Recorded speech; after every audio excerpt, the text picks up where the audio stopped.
Kashmir life के आज के इस शुमारे में आपका इस्तकबाल है।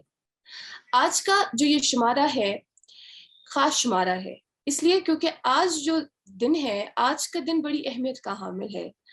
आज 12 मार्च है और 12 मार्च को हर साल आलमी सतह पर ग्लूकोमा डे के तौर पे मनाया जाता है। ये दिन मनाने का मुद्दा और मकसद ये है कि जो इस बीमारी की वजह से नाबीनाई का खतरा रहता है, उसको पूरी दुनिया से एलिमिनेट किया जाए। मोटो इसका ये है, the world is bright, save your site. आज के इस मखसूस दिन पे हमने खास मेहमान को दावत दी है, जो इस वक्त हमारे साथ बराह रास्त जुड़ी हुई है, डॉक्टर सुनोबर साहिबा से। आइए हम इनसे बात करते हैं। आपका बहुत बहुत इस्तकबाल, बहुत शुक्रिया कश्मीर लाइव की दावत कबूल करने। थैंक यू जी, हम इसी दिन, मखसूस दिन के हवाले से सबसे पहले बात करेंगे। जो ये मखसूस दिन हम मनाते हैं, ग्लूकोमा डे के नाम से आलमी सतह पर मनाया जाता है और हर साल मनाया जाता है। इस दिन को मनाने की क्या जरूरत है? तो 2010 से स्टार्ट हुआ। Basically the world glaucoma association they started a campaign which was known as world glaucoma week. क्या देखा गया कि लोगों में अवेयरनेस बहुत कम थी ग्लाकोमा की। ग्लाकोमा जहां हम हिंदी में काला मोतिया कहते हैं, इट इज कॉमन मासेस में काला मोतिया कहा जाता है। इनने देखा कि बहुत ही कम अवेयरनेस है इसकी। Then they started a campaign जहां पे मार्च का एक वीक डेडिकेट किया गया for world glaucoma week. So every year in March, it is one week is celebrated as World Glaucoma Day. Like in this year, we celebrated it from March 6 to March 12. And March 12 जो culmination होता है, that is known as a World Glaucoma Day, जो आज है. So this is basically a glaucoma awareness campaign started by WGA. तो इसमें क्या है? It is known as, they say कि think global and act local. तो globally ये पूरा मनाया जाता है पूरे वर्ल्ड में, और हम जो लोकल, हर कोई, हर किसी कंट्री में, हर किसी स्टेट में, at local level, local stakeholders जो होते हैं, they take an initiative that they make the people aware about this disease. They make the people aware about glaucoma. See, we as ophthalmologists will know what glaucoma is, but the message of this World Glaucoma Day is to make the common masses, the public, aware that how severe the disease is. So that is the message what is given on this World Glaucoma Day. बिल्कुल सही कहना है आपका। एक तो आम तकालीफ जो आंखों की रहती है अक्सर, जिससे कई सारे लोग जिसकी शिकायत करते हैं कि हमें कभी कभार विजिबिलिटी उतनी नहीं रहती, ज्यादा नहीं देख पाते, धुंधला धुंधला सा नजर आता है, इस तरह के कुछ तकालीफ रहते हैं आंखों के रिलेटेड। लेकिन जो ये ग्लूकोमा है क्या ये? इसको जरा तफसीलन हमें बताएं। ग्लूकोमा बेसिकली क्या है? ये ऑप्टिक नर्व की डिजीज होती है, जो नस आती है आंख की।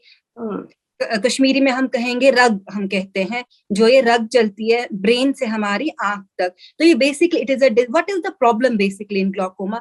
It is known as sneak thief of sight. ये क्या, लोगों को पता नहीं चलता है कि ग्लूकोमा हो गया, ना ही कभी, मैक्सिमम केसेस में ना ही कभी पेन रहता है, ना ही कभी कोई तकलीफ, ना लाल होती है आंखें, ना कुछ होता है। And one fine day the patient notices that he can not see, and what is the more important, it is irreversible. बाकी जब बहुत सारी आंखों की बीनाई का मसला होता है जहां पे हम रिवर्स कर सकते हैं, पेशेंट हमारे पास आया कोई तकलीफ लेके, हमने उसका सर्जरी किया, मेडिकेशन चलाया, तो उसकी आंख की रोशनी वापस आ गई। लेकिन ग्लूकोमा का ये मसला इरिवर्सिबल है। इसे हम, जब पेशेंट हमारे पास आते हैं तो जितना डैमेज हो चुका होता है वो डैमेज हम रिवर्स नहीं कर सकते हैं। That is why we have so much emphasis on this awareness. So इसमें कहते हैं प्रिवेंशन इज द अवेयरनेस। जितना आप अर्ली स्टेजेस पे इस डिजीज को कैच कर पाते हैं, जितना आप अर्ली स्टेजेस पे डिजीज को डिटेक्ट करते हैं, उतनी ही आप पेशेंट को है, उतनी ही उसकी क्वालिटी ऑफ लाइफ इंप्रूव हो जाती है। We can arrest its progression. See, we can not reverse the disease. Glaucoma एक बार हो गया तो हो गया, हम इसको ये खत्म नहीं कर सकते, but yeah with there are medications, there are surgeries जिससे हम अरेस्ट कर सकते हैं। सो ग्लूकोमा का जो बेसिक है वो है अर्ली डिटेक्शन, इसको टाइम पे पकड़ना इस डिजीज को। साहिबा, जिस तरह से आप अभी खुद फरमा रही थी कि ना तो आंखों में पेन रहती है, ना ऐसा कुछ रहता है। मान लीजिए मैं हूँ फॉर इंस्टेंस, और मैं सब कुछ क्लियरली अभी देख पा रही हूँ, मुझे कोई तकलीफ नहीं है। इस तरह से कई सारे ऐसे पेशेंट्स, लेकिन फिर with the passage of time अचानक जब वो नहीं देख पाते तो उनको पता चलता है कि ये बीमारी थी। क्या करें, कैसे डिटेक्ट हो, ऐसा क्या करें हम कि हमें ये पहले ही स्टेज में डिटेक्ट हो? देखिए, कुछ चीजें हैं जो बहुत सारी स्टडीज की गई है कि किन पेशेंट्स को आना चाहिए। पहले तो ये है कि एक रूटीन ऑप्थेल्मोलॉजिकल चेकअप हर किसी का होना चाहिए, उसमें बहुत सारी रिफ्रैक्टिव एरर्स पता चलते हैं हमें, glaucoma.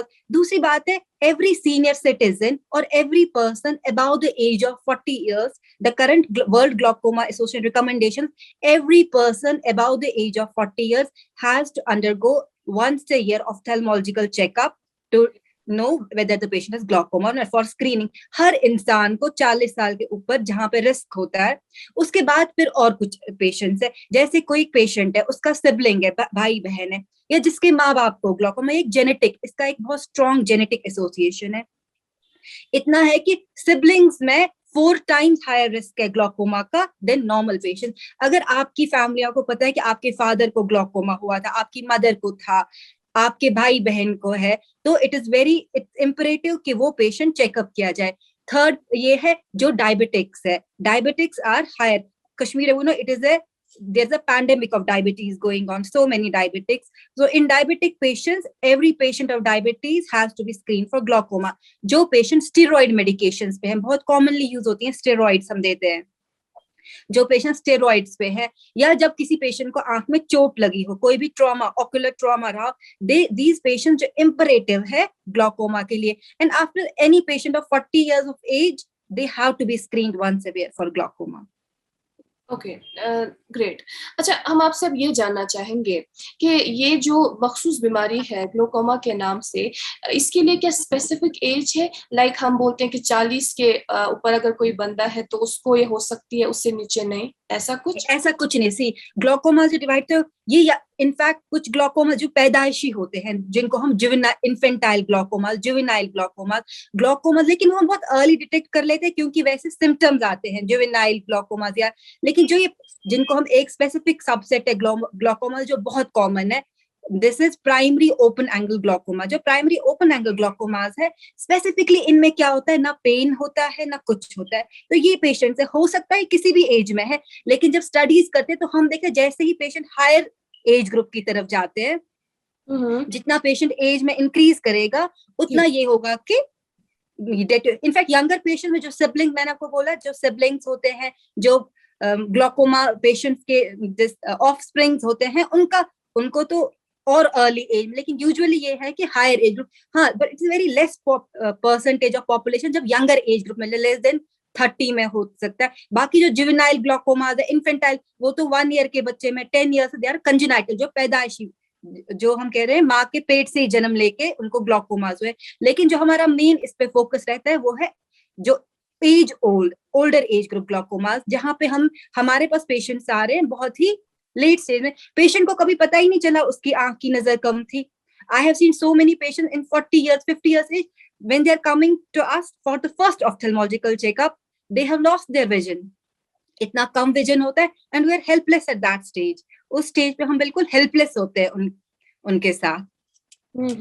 So the imperativeness, even screening at the peripheral levels, at tertiary care level, screening is imperative। अच्छा, आपसे ये जरूर हम यहाँ पर जानना चाहेंगे, क्योंकि हमने यहाँ पर अक्सर देखा है, यहाँ पे इस तरह का कोई कल्चर नहीं हमें देखने को मिलता है, बिलखुसूस अगर हम कश्मीर की बात करें, कि पूरी बॉडी का चेकअप कराते या दांतों का चेकअप कराते, अपनी आंखों का चेकअप कराते, ऐसा कुछ देखने को नहीं मिलता है। हमें ये बताइएगा बहसियत एक्सपर्ट कि एक शख्स को अपनी आंखों का चेकअप कब कब कराना चाहिए, साल में कितनी दफा? देखिए, मैं आपको बताऊं, ये सिर्फ कश्मीर की बात नहीं है। जो current study even in developing countries, United States की मैं एग्जांपल देती हूँ, यूनाइटेड स्टेट्स में 50% of the population are unaware that they have glaucoma. Let us not take, and in developing country like us, almost 90% people are unaware that they have glaucoma। Why is this so? This is because of unawareness। And in developing countries like ours, India, where most of the people, उनके they don't have any access to health care, उनके पास कोई access ही नहीं है health care के लिए। तो हमें क्या, इट इज हमारी, आप मीडिया के थ्रू द लोकल ऑफ्थेल्मोलॉजिस्ट, ये हमारा काम है।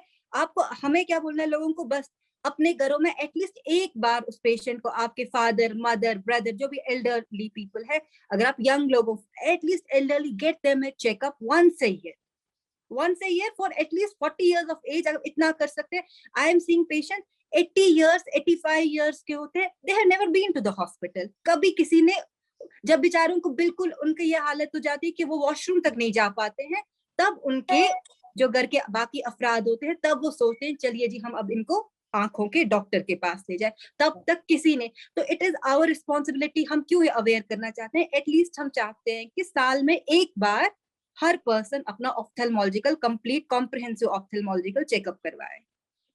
मान लीजिए किसी शख्स में इस तरह की जो बीमारी है जिस ताल्लुक से अभी हम डिस्कस कर रहे हैं, किसी में डिटेक्ट हो गई और अर्ली स्टेज पे डिटेक्ट हो गई, उसके बाद उसका ट्रीटमेंट किस तरह से होता है?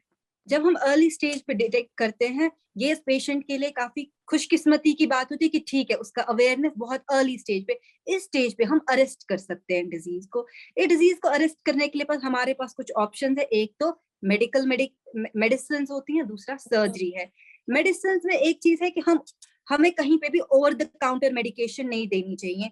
यहाँ पे बहुत जगह क्या होता है, कहीं पे कोई भी मेडिसिन नहीं, पेशेंट को प्रॉपरली इवेलुएट करना चाहिए, हमें उसके बहुत सारे पैरामीटर्स देखने होते हैं, उसका pressure. Glaucoma basically maximum cases में क्या होता है कि आंख का प्रेशर होता है, there is a pressure in eye which is known as intraocular pressure. We have to check this intraocular pressure through tonometry. जो हम टोनोमीटर्स यूज करते हैं, हमें आंख का इंट्राऑक्यूलर प्रेशर पता चलता है। फिर जो ये दवाइयां हैं ये क्या काम करती हैं, ये इस इंट्राऑक्यूलर प्रेशर को डिक्रीज करती हैं। These are medical medication that ocular hypotensives. मानिए आंख का प्रेशर बढ़ गया, अब ग्लूकोमा हो चुका है पेशेंट को, अब हम ये करेंगे आंख का प्रेशर डिक्रीज करेंगे। और सेकेंड होता है सर्जिकल मैनेजमेंट। सर्जिकल मैनेजमेंट में भी यही है कि हम सर्जरी के थ्रू आंख का प्रेशर ये करना है। लेकिन हाँ, इसमें क्या होता है, पेशेंट एक्सपेक्टेशंस है। पेशेंट्स को ये लगता है कि अगर मैं हॉस्पिटल आ गया, डॉक्टर ने मेरा इलाज कर लिया, उसका मेरी रोशनी वापस आनी चाहिए। One problem is with the treatment is glaucoma medications are very expensive. Among the ophthalmological जो medications है, they are the most expensive of all. आप मानिए कि एक बॉटल जो आ रही है वो 800 रुपए की आती है, हाई एंड बॉटल एक 800 रुपए की आ रही है, जो पेशेंट को डेली एक टाइम पे डालनी है। जब पेशेंट एक महीने पे डाल रहा है, वो क्या नोटिस कर रहा है कि उसका कोई इम्प्रूवमेंट ही नहीं है, उसका वो मोटिवेशन खत्म हो जाता है कि नॉर्मल एक लेमैन एक्सपेक्ट करेगा कि ठीक है मैं इतना पैसा खर्चा कर रहा हूँ दवाइयों पे तो I should see an improvement. But what we have to see, we are not giving these medications for improvement. We are giving these medications to halt your progression. अगर देखा गया, अगर एक पर्सन अभी अर्ली स्टेजेस पे, तो हम जब उसके बहुत सारे टेस्ट करते हैं, हम ये डिटेक्ट कर पाते हैं कि 5 साल बाद उस पेशेंट का कितना डिटोरेशन हो गया होगा अगर वो बिना मेडिकेशन के चलेगा। तो एक पर्सन का अगर 40% डिटोरेशन है, 5 साल बाद वो 80% डिटोरेशन। हम चाहते हैं वो 40% का उसका जो प्रोग्रेशन है वो रुक जाए। वो अगर 40% अपनी आंख की रोशनी खो चुका है तो वो 40% पे ही रहे। वो सो इसमें क्या होता है, एक मोटिवेशन बहुत इंपॉर्टेंट है पेशेंट्स के लिए, विच unfortunately like I am running a glaucoma clinic और मैं patients I am losing patients to follow up. And the reason is not here, it's not that we are in Kashmir or we are a developing country, everywhere we are losing patients to this, that we have. So by glaucoma week we are also creating awareness that there are medications and you have to use these medications. And then surgery also, by surgery we can also do the same thing, we decrease the intraocular pressure and we halt its progression. So ye iska basically treatment hai. The treatment is to decrease the intraocular pressure either through medications, फिर इसकी surgical बहुत सारी indications रहती हैं, when can be the surgery done, patient medication से control नहीं हो रहा है, सर्जरी, पेशेंट की अफोर्डेबिलिटी नहीं है, we can go for surgery. बहुत बार क्या होता है, हम देखते हैं पेशेंट नॉन कॉम्प्लायंट है, कभी एक दिन डाल रहा है, कभी 4 दिन नहीं डाल रहा है, मतलब उसने बहुत ऐसे ले रखा है कि कभी मेडिकेशन ले रहा है 1 महीने तक उसको याद नहीं रही है। फिर अक्सर गांव के पेशेंट में वो सी कि वो सोचते हैं चलो when ये शहर खसो नहीं रहते तेचु हेडविन हाव नहीं तो तेमे दो अनोते दवा, and when they come to me they are on higher intraocular pressures from past 1 month, उसने डाला नहीं है, पेन उसको हुआ नहीं। जब हम उससे पूछते आपने क्यों दवाई नहीं डाली है, डॉक्टर साहब ऐसे उसने हेडवुन खस नहीं विन रेत पत उस डेट तक थोमुत ऐसु दचुन गामस में दवा मेला किन हम दवा शीती है मेला, in that case we can go for surgery.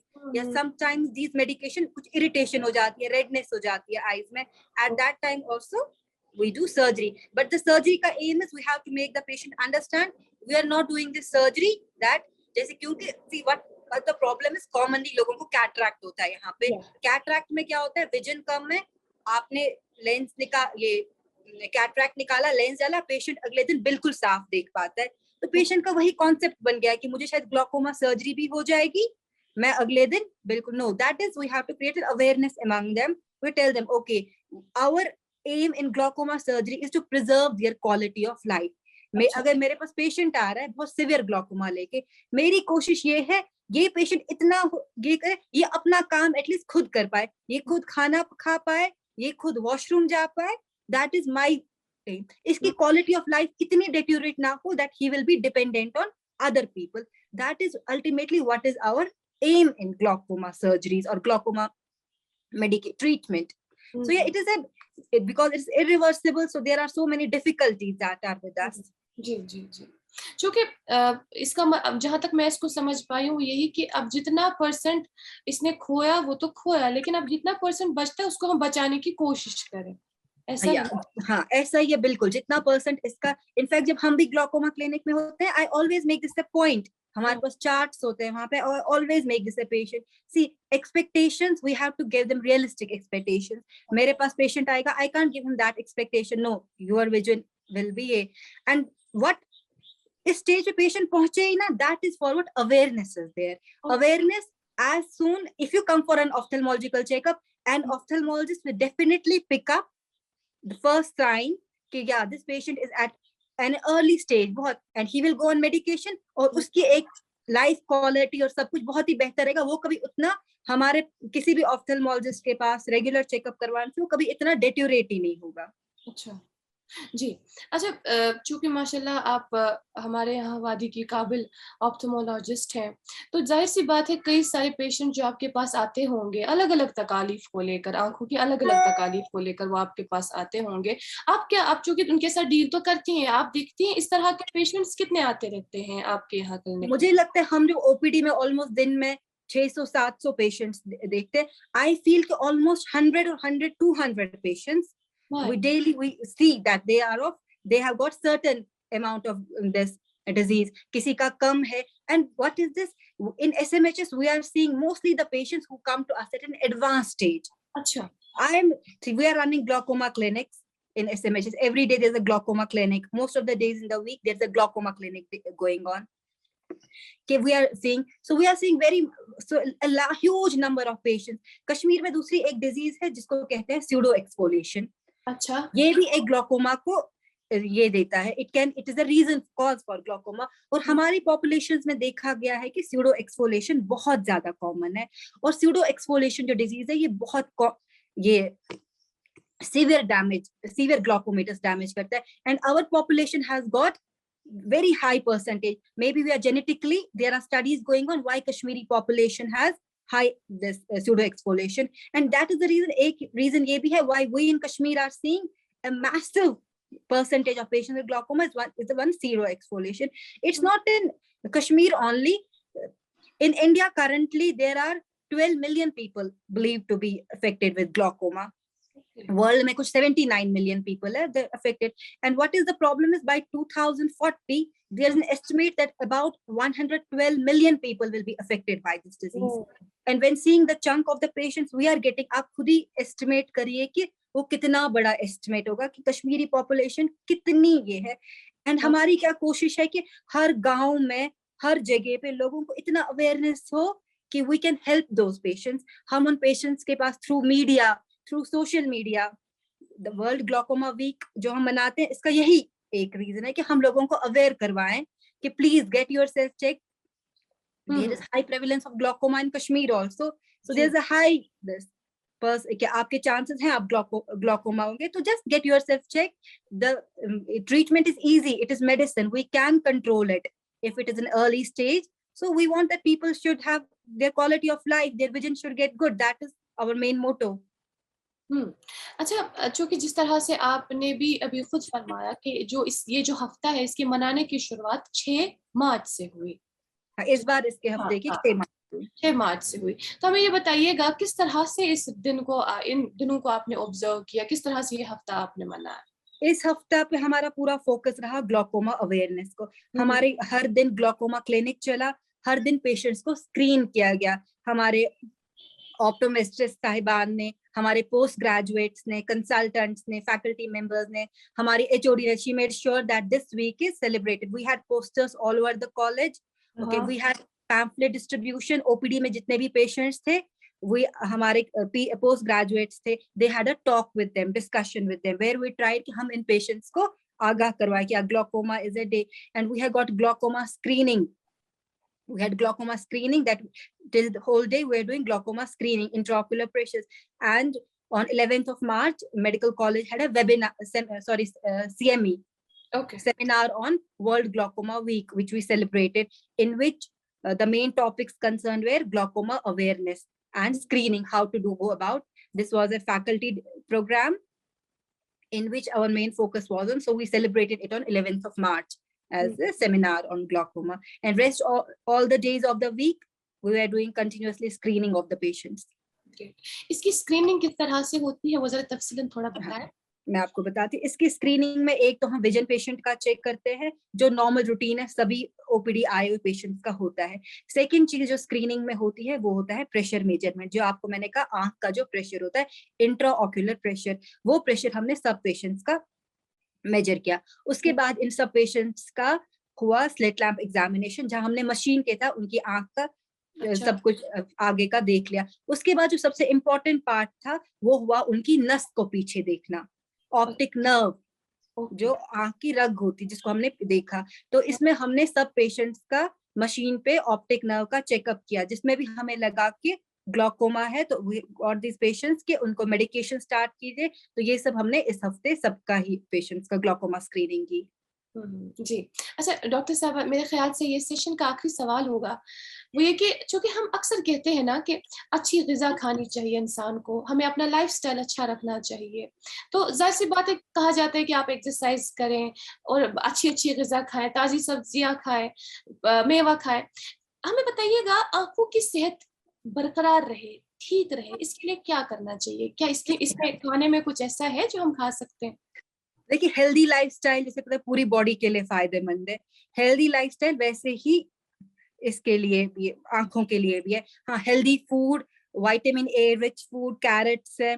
Most important thing is अपने ब्लड प्रेशर को कंट्रोल रखना. हम इतना अनहेल्दी जंक फूड्स ले रहे हैं. They have increased obesity, they have increased cardiovascular disease. जब डायबिटीज हो गया है, हाइपरटेंशन हो गया है, का इंसिडेंस बढ़ गया है. इसी के साथ आंखों की और तकलीफें भी, क्योंकि सिस्टमिक जो भी आपकी बॉडी में नुकसान हो रहा है उसका नुकसान आंख में भी पड़ रहा है. After all I is an part of body.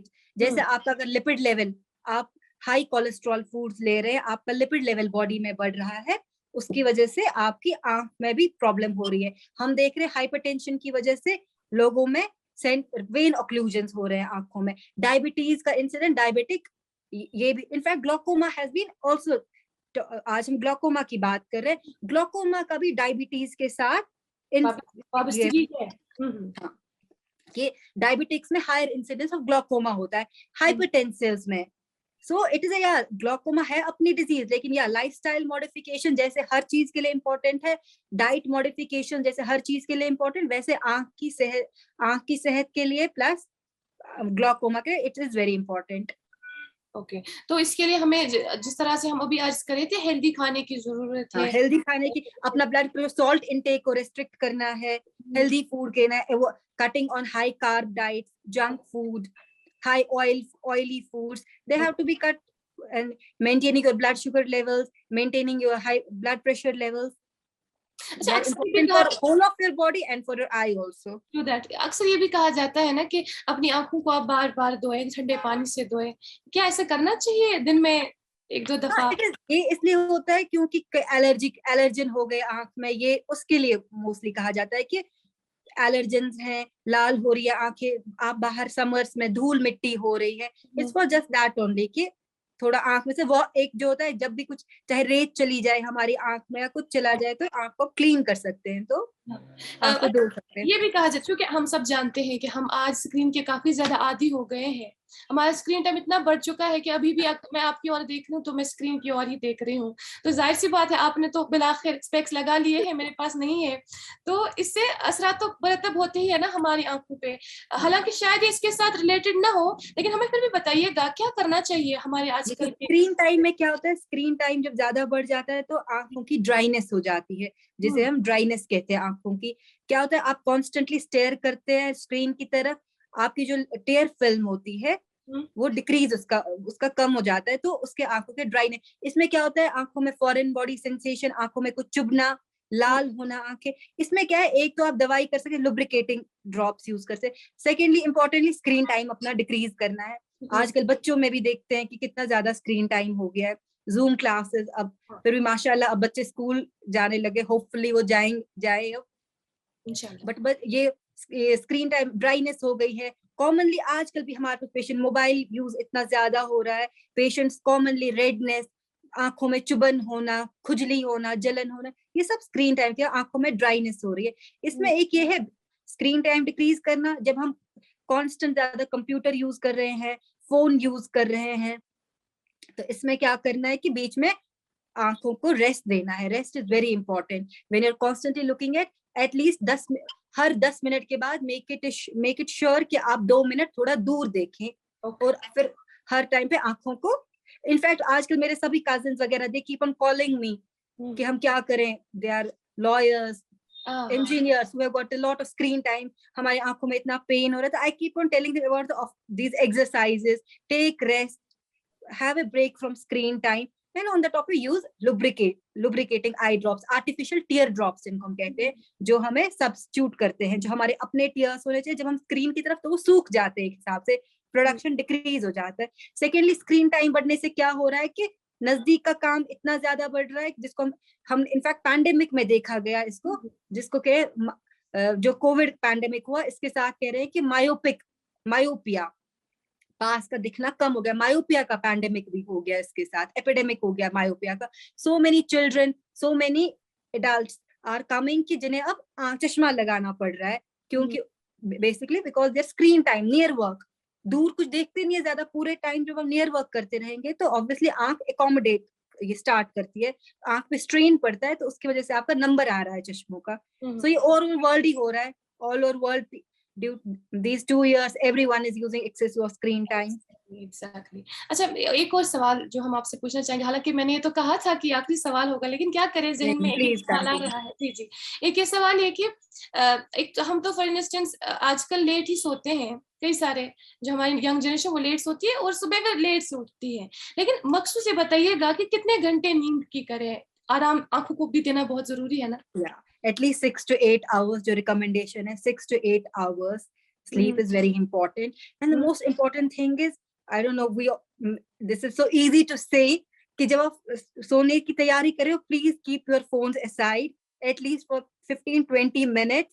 Give your eyes some rest. Don't look at the phone and meditate or whatever you are comfortable with. Yeah, but before sleeping is very important. I know most of us must be experiencing, even me, we're experiencing grittiness in our eyes during after when we wake up. जब हम उठते हैं तो हमारी आंखें होती है, वो फ्रेशनेस ही नहीं आ रही है, क्योंकि हमारी आंखें इतनी ड्राई हो चुकी होती है, excessive screen time, television, computers, laptops, mobile, everything. It's very important before sleeping at least have 5 to 10 minutes of screen time. And it's a very bad habit, but mostly people what do, as soon as they get up, पहली चीज जो है वो phone को हाथ में लेके देखना है कि क्या सोशल मीडिया पे क्या लगा हुआ है. 10 मिनट्स तो बहुत इंपॉर्टेंट है. ये sorry 6 to 8 hours. Public transport में सफर कर रही थी तो मेरे हाथ में फोन था, जिस तरह से आपने कहा कि आदी हो चुके हैं हम सब, तो मैं देख रही थी दरअसल, तो और मैं एक नजर बाहर की ओर भी दे रही थी, एक नजर मैं फिर से फोन की ओर दे रही थी, एक नजर मैं बाहर की ओर दे रही थी. सामने मेरे एक आदमी थे, उन्होंने मुझे कहा कि ऐसा ना करें, ऐसी आपकी आंखों पर असर पड़ सकता है. ऐसा है क्या, ऐसा हो सकता है? ऐसा कुछ भी नहीं है कि ऐसा नहीं हो सकता है. हाँ, बस ये क्या थोड़ा आई स्ट्रेन हो सकता है. आप दूर देख रही, इनफैक्ट ये तो रिकमेंडेड है कि अगर आप नजदीक का काम कर रहे हैं लेकिन जैसे अब मैंने आपको बताया लैपटॉप पे आप 10-15 मिनट करें, उसके वजह से रिकमेंडेड कि आप थोड़ा आईज को रिलैक्स करें। लेकिन जब आप continuously you are going in near and far work, the eyes will have strain. तो समटाइम्स आपको हेडेक या फोरहेड में हेड एक्स लग सकते हैं, that is because of the eyes have to constantly accommodate for near and far. Okay okay okay, ठीक है। अच्छा, बहुत बहुत अच्छा सेशन रहा आपके साथ बात करके। कई सारे जो सवालात थे हमारे जहनों में महफूज थे, तो उस ताल्लुक से आपने तफसीलन हमें मालूमात दी। बहुत बहुत शुक्रिया आपका। Thank you so much for being with us.